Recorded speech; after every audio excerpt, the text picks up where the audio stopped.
లోతు విషయం చూద్దాం. చూడండి, 2 పేతురు పత్రికలో 2వ అధ్యాయంలో 7-8 వచనాలు మనం చూసినట్లయితే, సొదొమ గొమొర్రా పట్టణాలు భయంకరమైన పాపం చేయడం ద్వారా అవి వాటి పాపం పర్వతానికి ఎక్కిపోయింటారు.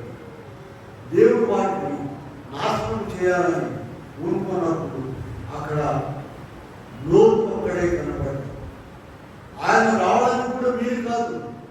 అయితే దేవుడు ఏం చేశాడు చెప్పండి? తన దూతలను పంపించి బయటకు ఈడ్చుకుని వెళ్ళారు.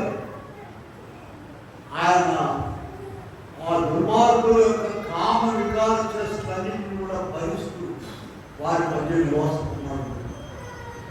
మనం కూడా ప్రియమైన వారి ద్వారా లోకంలో ఇలాంటి భయంకరమైన పరిస్థితులు కనబడుతున్నాయి. అయితే మనము ఇచ్చిన నీతిని విడవకుండా గట్టిగా